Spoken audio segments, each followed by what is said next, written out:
Olá, hoje nós vamos falar um pouquinho sobre evidências da evolução, tá?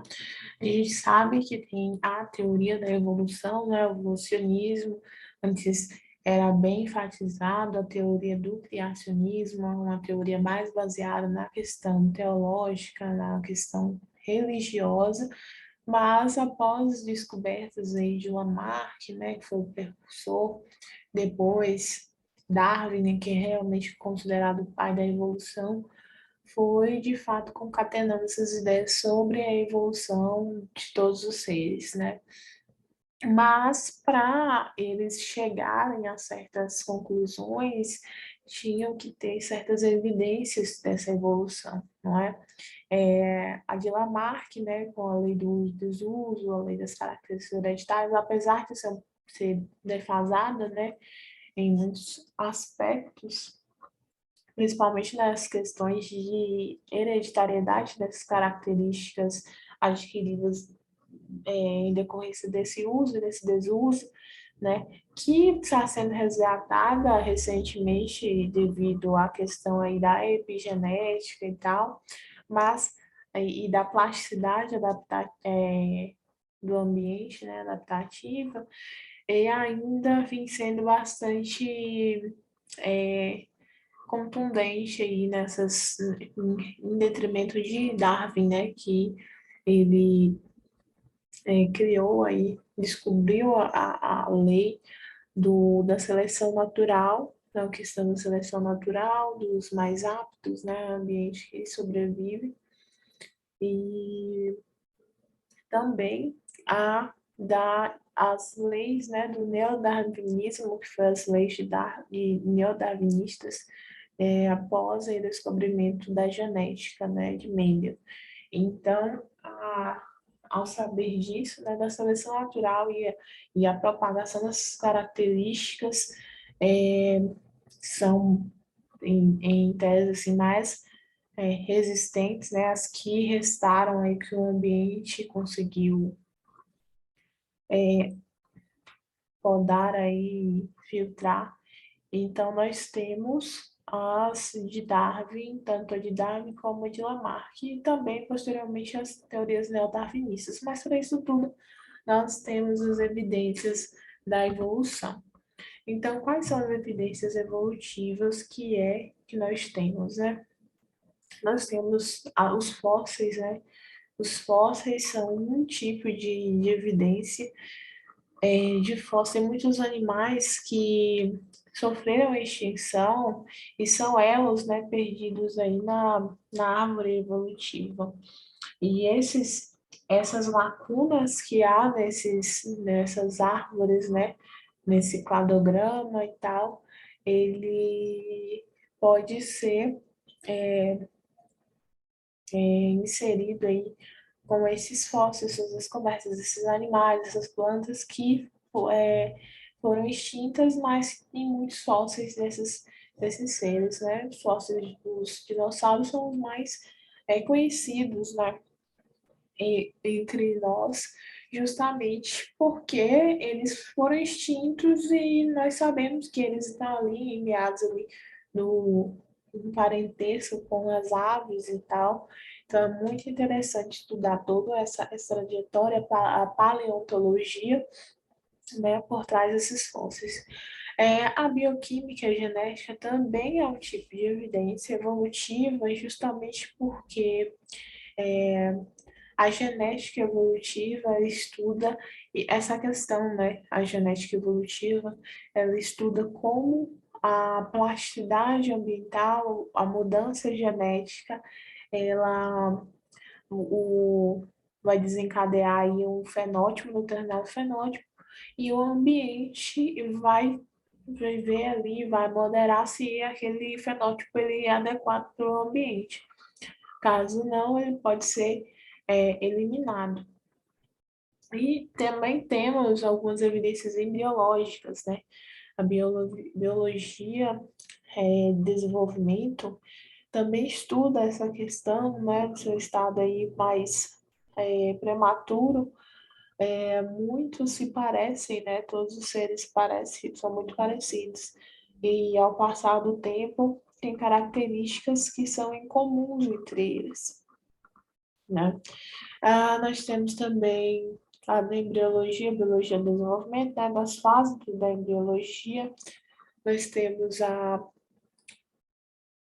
mólula, né, que é ali aquela bola de células, né, que ainda não sofreram necessariamente uma invaginação ali, que forma a blástula, né, a blástula, a mólula, a blástula, aí depois vem a gástrula e a neurula, e a partir da neurula, né, que é a formação do tubo neural e a formação, desenvolvimento do feto, né, do organismo. Além dessas características, dessas evidências, nós temos as evidências biogeográficas também. A biogeografia é muito importante para se estudar isso, e principalmente quando a gente fala de alguns seres que são mais, teve sua origem em determinados locais. Então, é muito importante isso, principalmente um exemplo, né, que é os mamíferos que surgiram ali, a Laurásia e a Gondwana, aqueles mamíferos, aqueles diferentes grupos de mamíferos em regiões diferentes, são importantes para estudar aí o desenvolvimento, a árvore genética dos mamíferos, por exemplo. Outro tipo de evidência evolutiva são os órgãos vestigiais. Os órgãos vestigiais são esses órgãos que não existem, mas não têm uma determinada função ainda mais, não desenvolve mais uma função significante atualmente, como, por exemplo, o siso, né, que não é um órgão, mas é um elemento aí vestigial, que não tem uma função, né, específica, ali muito significativa, mas que ainda existe, né? E aqui daqui a um tempo ele deve sumir, né? Sua aparência, sua presença. Temos aí os físios, também nós temos os apêndices, né? O apêndice, ele é um órgão que muitos falam que serve para dar apendicite, mas é um órgão ali no final do intestino grosso, né? Justamente porque algumas pessoas que rompem o apêndice, né, podem morrer, mas não necessariamente há uma função ali para esse apêndice. Além do apêndice, nós temos também o cóccix, né? Cóccix também, ali não há uma, uma função, né? Uma funcionalidade mais significativa, tá? Então, nós temos esses tipos de órgãos que são considerados vestigiais, vestígios de nossos antepassados. Aqui nós temos uma divisão, tá? Biogeográfica, como a paleártica, oriental, australiana, etiópica, neotropical e neártica. E a partir dessa concepção de biogeográfica, a gente consegue também ter essas evidências da biogeografia. Então, nós temos aqui duas vertentes, né? As convergências evolutivas e as divergências ou irradiações evolutivas, tá? Ou seja, CD, né? Nós temos o CD das evoluções. Então, as convergências evolutivas, o nome já diz, né? Convergem, igual as lentes, convergentes e divergentes, né? Então, as convergências são características que não tiveram ali uma origem e ali logo após um tempo ela se converge, aparece aquela mesma característica, só que com funções diferentes ou mesma função, enfim, podendo ter origem diferente ou não. Essas são as convergências evolutivas, tá? São características que se desenvolvem e se convergem em seres diferentes posteriormente, tá? Nós temos dois tipos de convergências evolutivas, mais especificamente relacionado aos órgãos, né, que podem se convergir em um tempo, né, em grupos diferentes. Nós temos o órgão análogo e o órgão homólogo. O órgão análogo é quando a gente pode, né, pensar primeiramente pelo órgão homólogo. O nome homo diz o quê? Igual, né? Igual, sempre quando tem igual, a gente pensa igual origem, início, né? Igual origem. Então, homólogo são aqueles órgãos que têm uma origem, uma mesma origem, né? Uma origem semelhante e o mesmo ancestral e tem diferentes funções. Um exemplo de órgão homólogo são os braços do homem, as asas dos pássaros, as pernas do leão, as patas do leão, patas de cavalo, as patinhas do sapo, as nadadeiras da baleia, que têm diferentes funções, né? O homem usa o braço para pegar as coisas, para se segurar, enfim, os pássaros para voar. O leão utiliza para correr, então grande funcionalidade para isso, né? Para corrida, os cavalos também. O sapo já tem essa mobilidade mais restrita. E a baleia para nadar. Então, são diferentes funções, mas todas elas têm uma mesma origem, todos são mamíferos, né? Todos são de um mesmo grupo, tá? Todos são pertencentes ao grupo Mammalia, né? Então, apresentam aí diferentes funções. Esse é o principal exemplo, assim, de órgão homólogo, tá? Meu braço é homólogo ao braço de um pássaro, a asa de um pássaro, a nadadeira de uma baleia, a pata de um cavalo, a pata de um cachorro, tá? Então, esse é um órgão homólogo. Já nós temos também os órgãos análogos. Análogos são aqueles que têm diferentes origens, né? Origens diferentes em grupos diferentes, mas apresentam ali a mesma função, diferentes, a mesma função, isso mesmo. Por exemplo, um mamífero, morcego, né? E um inseto borboleta, todos eles apresentam asas, né? Mas a asa do mamífero tem uma diferença aí de origem, né? Mas todos apresentam a mesma função, que é de voar, ok? Então, nós temos esses dois tipos de órgãos, homólogo e análogo para convergências evolutivas. Outro tipo de tópico, né, sobre as evidências evolutivas é a divergência adaptativa ou irradiação adaptativa, né? São a mesma coisa. A divergência adaptativa é um fenômeno que ocorre ao longo da evolução de organismos filogeneticamente relacionados por adaptação a meios ambientes diferentes, tá? Então, a divergência por isolamento geográfico, né? Então, uma diferença de funcionalidades, né, de órgãos, de partes, né, de acordo com o ambiente, por exemplo, uma baleia, um morcego e um cavalo, todos eles são mamíferos, eles se originaram de um mesmo ancestral, que foi uma espécie de camundongo, né, de rato ali, e que após ali, a extinção dos dinossauros e aquela chuva de meteoros, né, que desencadeou a extinção de vários organismos na Terra, inclusive os dinossauros, foram os únicos sobreviventes, que foram essas espécies de camundongos, né? Então, a partir deles, evoluíram vários tipos de seres, né? Inclusive os mamíferos.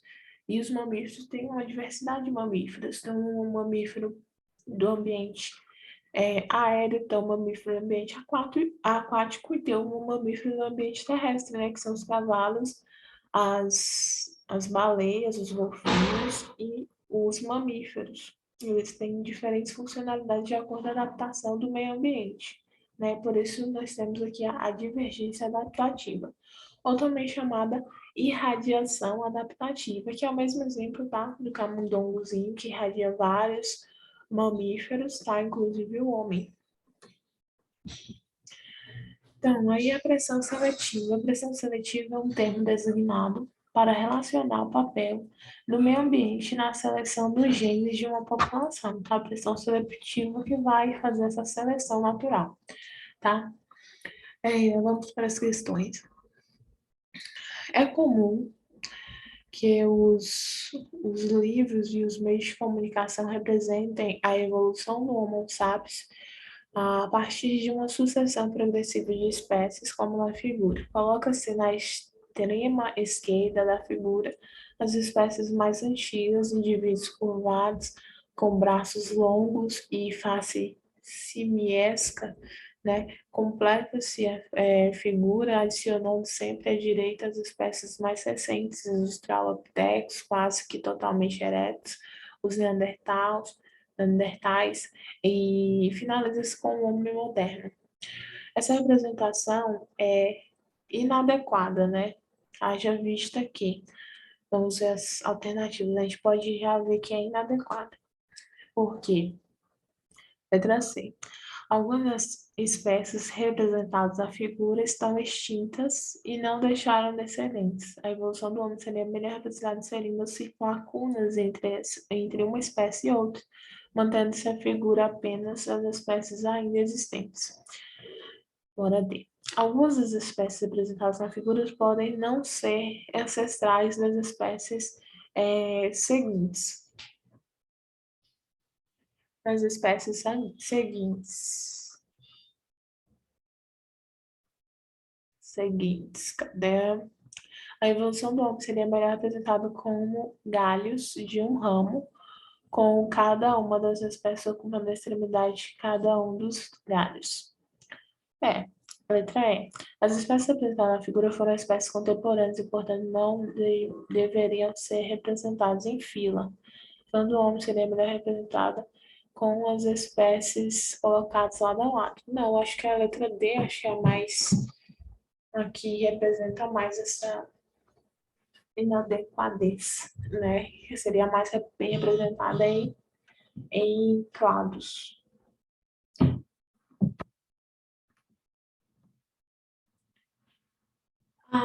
A lisozima, enzima com atividade bactericida, é encontrada em fluidos corporais humanos como saliva, soro sanguíneo, lágrima e leite. Lisozima. A tabela abaixo mostra as modificações ocorridas na estrutura primária da lisozima desses animais, dois animais, em relação à humana. Essas modificações não encontradas em nenhum ancestral comum ao boi e ao lêmure permitiram à lisozima desempenhar sua função em um ambiente acidificado. Aí, tipo de lisozima: humana, valina, fenilanina, lisina, alanina, e boi, lêmure, que é a lisina, ácido aspartico, aspargina e ácido glutâmico. Fichte define o tipo da evolução que explica a semelhança na estrutura primária da lisozima do boi e do lêmure. Fichte defina o tipo de evolução que explica seria divergência adaptativa. Divergência adaptativa vem através da convergência adaptativa, não. Convergência adaptativa, diferentes funções, a mesma proteína, mas diferentes funções. No boi e no lêmure. Os braços de humanos e asas de morcego são um caso de divergência adaptativa, né, que tem diferentes funções. Asa, divergência adaptativa.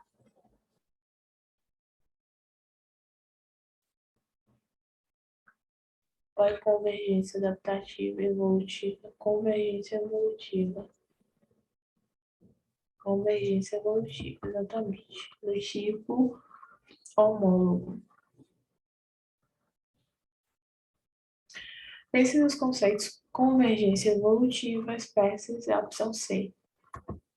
Divergência adaptativa, errei. Convergência evolutiva, espécies distintas geram espécies semelhantes, conceito próximo, órgãos análogos. A partir daí, já eliminamos a opção A e a opção B, né?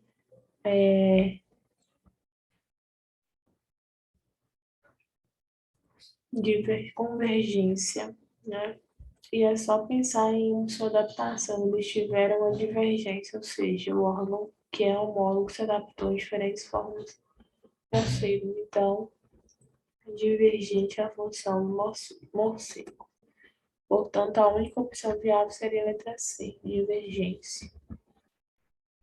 E é isso. Essa é a última questão.